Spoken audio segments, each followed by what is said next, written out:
శ్రీ గురుభ్యో నమ. స్టాటిస్టిక్స్ చదువుకునే స్టూడెంట్స్కి గామా డిస్ట్రిబ్యూషన్ నేను బ్రీఫ్గా ఎక్స్ప్లెయిన్ చేస్తాను. First one PDF. F of X is equal to 1/gamma of lambda e⁻x power lambda -1.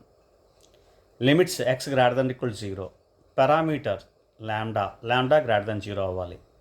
Mean is equal to lambda, variance is equal to lambda. అంటే mean is equal to variance. Gamma డిస్ట్రిబ్యూషన్కి mean is equal to variance. తర్వాత skewness β1 is equal to 4/λ. అంటే gamma distribution positively skew distribution.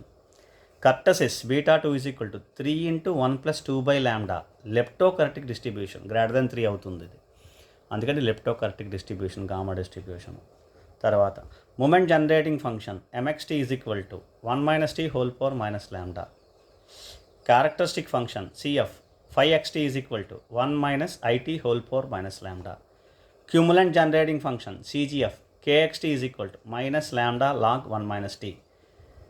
తర్వాత additive property satisfies అంటే n independent gamma వేరియట్స్ని consider చేసి వాటికి sum చేస్తే sum of the n independent gamma variates again gamma variate అవుతుంది, మళ్ళీ కూడా ఇది గామా వేరియట్ అవుతుంది, అందుకని satisfies.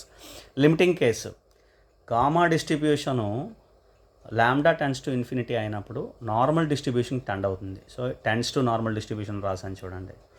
So lambda tends to infinity for large values of lambda తీసుకుంటే gamma distribution tends to normal distribution. Thank you very much.